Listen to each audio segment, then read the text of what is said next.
Hey, what's going on everybody? My name is Chris and this is the Christopher Scott channel, and we like to keep fish, reptiles, and all kinds of things. And if you happen to be new to the channel, well, thank you very much for joining us in our adventures here on the Christopher Scott channel. And for everybody else, welcome back. If you happen to be here after my last video where I showed you my setup for breeding vampire crabs, I want to address this first and foremost. They are not vampire crabs. They are actually Halloween crabs, or better known as moon crabs. And I figured this out after I'd already filmed that video and set the enclosure up and everything of that nature, but I went ahead and put that video out anyway.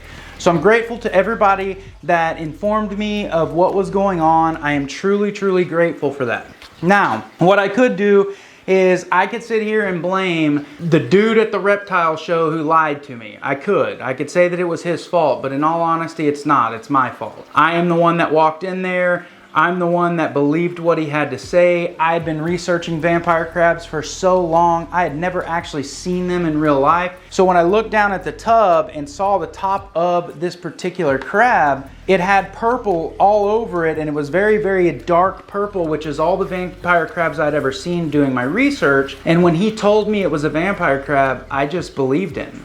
And I shouldn't have. I should have made sure what I was buying, and I didn't, and that is completely 100% my fault, and I take accountability on that. Now, I don't necessarily want Halloween crabs. However, I purchased them, and it is now my responsibility to take care of them. And for anybody that knows me knows that I will take the absolute best care of these crabs that I possibly can. And with doing so, what I need to do first is I need to set them up an enclosure. So what we're going to be doing today is setting up an enclosure in the style of a terrarium with a bunch of live plants that we can see right here that will support the life of these Halloween crabs. If you have not signed up on the mailing list at the csbrand.com, make sure you do that so you know when the website drops where you can pick up your merchandise. But with that, let's get into this build today.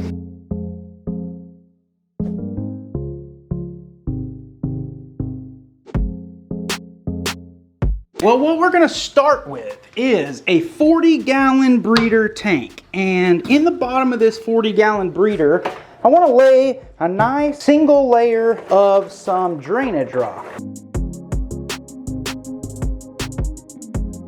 Now what this drainage rock is going to provide us is a false bottom. That is because we need to keep the humidity high in here for both the crabs as well as the plants that are going to go in here. So now that I've moved this to its permanent location, I'm going to go ahead and add some more of this drainage rock. And really the reason for it is because, well, a 40-gallon breeder on its own is pretty heavy. Then you start adding all this rock and things, and I really don't want to break this thing. So I wanted to get it in its permanent spot. Now that we have a drainage layer laid down of this rock, what I want to do next, I'm gonna go ahead and get just a little bit of water in the bottom here, just to give it a nice start to the humidity control in this tank. So now that we have some water in the bottom, we'll come back here with some weed barrier. And now the purpose of this weed barrier is to separate the substrate. For my substrate, what I'm going to use, I usually make my own terrarium mix, but I found this really great organic seed starting mix. I like to use this stuff because there's only a couple ingredients, which is sphagnum moss and coconut fiber. So it makes for a great terrarium style mix, very similar to what I normally just make,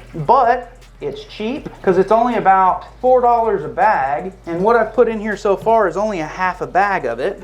So we just want to push this all up in just to get the edges held down.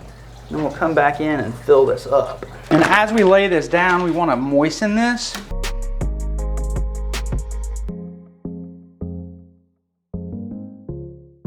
We've now wet it down really well, and this water will actually drain through down into the drainage layer and will then evaporate back up and keep moisture in here. I'll put a little bit of hardscape in here, nothing crazy, and that's really just to have something for these crabs to crawl on and climb on, because they actually like to climb quite a bit. Now for our next step, I want to start laying out where these plants are going to go.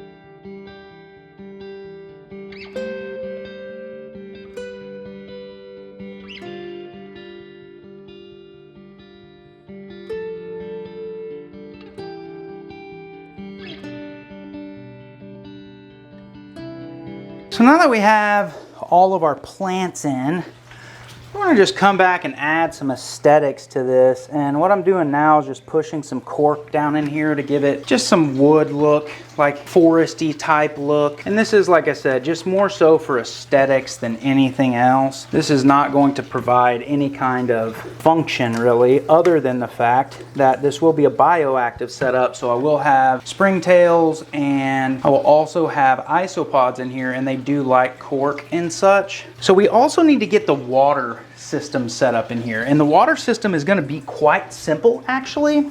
And what the water system is going to consist of are these two stone bowls. And these stone bowls, they look natural, but really they're shallow, and these crabs will be able to easily get out of them. Now the thing about the water is they need to be able to have both salt and fresh water. Hence the reason we have two of these. And the purpose of pushing these down into the substrate really is just for aesthetics, because they're easy to clean. I have these in my snake enclosure like this, and it's super simple, and it gives it a better look than having them just sit on top of the substrate. So it gives it a more natural look. So with those bowls in there, I want to now come back in with some mulch and rock and things of that nature just to decorate this more. Use some of this cypress mulch, and we're gonna fill this in, which we just want it to look and represent a forest floor to some extent, because like we talked about, these are forest dwelling crabs. This mulch will also help retain some of the moisture in the soil,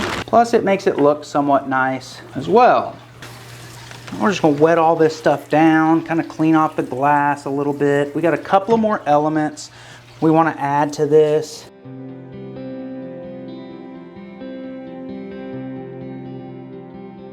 Add a little moss rock back here in case they want to climb on it. Add some magnolia pods in here, and now some leaf litter.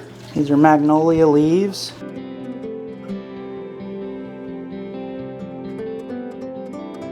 Wet this all down really well.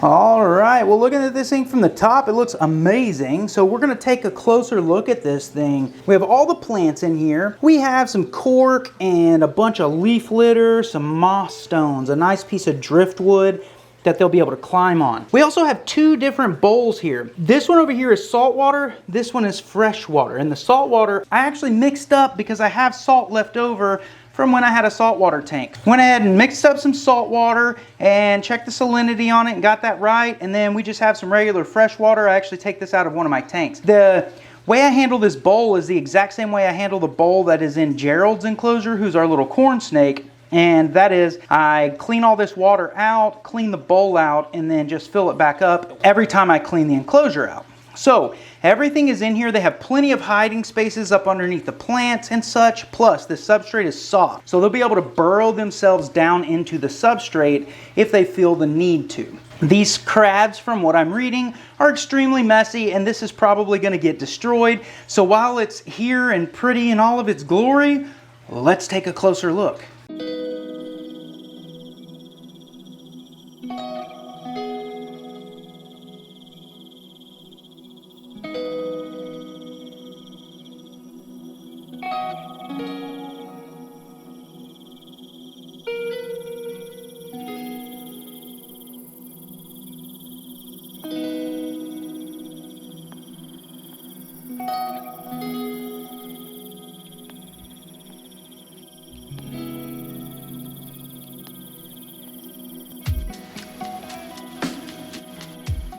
Well, let's start with old Dorothy and get her in here and see how she likes it. And there she goes right in to the salt water, and she is trying to get out. And look at that, she backed up out of there and she is good. And now we're gonna come back over here and we are gonna get old Bertha May. Ow!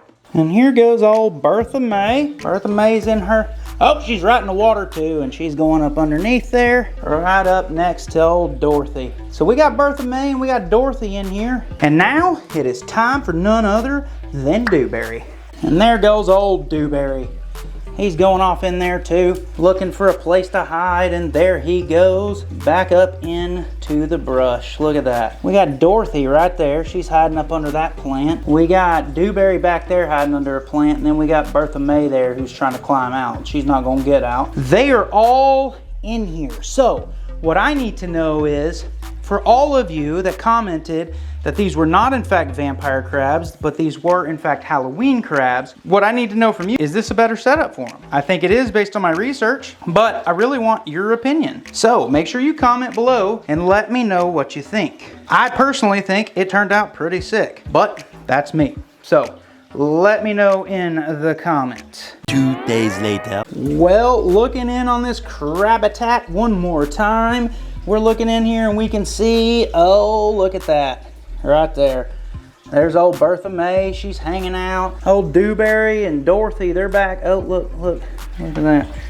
There's one of them there. But everything in here is looking fantastic. I mean, this thing turned out way better than the other one, I think. For anybody that knows anything about these moon crabs or these Halloween crabs or whatever you want to call them, let me know what you think about this enclosure. Like I said in the beginning of the video, I like to make sure that I take the best care I can of animals that I have, and even though these weren't what I was expecting, I still want to take care of them. So make sure you let me know down below what you think. We're gonna go ahead and top this off and make sure that it is secure, because from what I read, these guys are like Houdini and can actually escape pretty easily.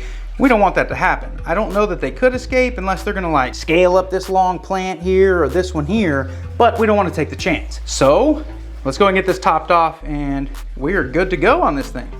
Well, before we get out of here, let's go ahead and take a look at old Big Head Fred real quick. I mean, this dude, I'm telling you, there's nothing better than feeding a flower horn. Look at this guy, look at him here. Oh yeah, so aggressive, I love it. See if I can get him to bite me on the finger. And here he comes. Oh, don't do it, Fred. Don't do it. You want some more food? Here you go, buddy. There you go. He is an eater, man, I tell you. But I really like Big Head Fred. One of my favorite fish. I've never owned a flower horn before, and this dude is insane. So if you have not watched the video where we got this guy, make sure you go back and watch that. But with all that, guys, we really hope you went on to enjoy this video today, and I am very much the type of person that I like to make sure my animals are taken care of. I don't just buy things for the purpose of YouTube videos. I actually buy things that I want and things that I want to keep. Now, these Halloween crabs weren't something that I necessarily wanted, but I was able to make a sick enclosure for them, give them a naturalistic habitat, those types of things. So I'm good with them. I'll probably wait now before I order any vampire crabs.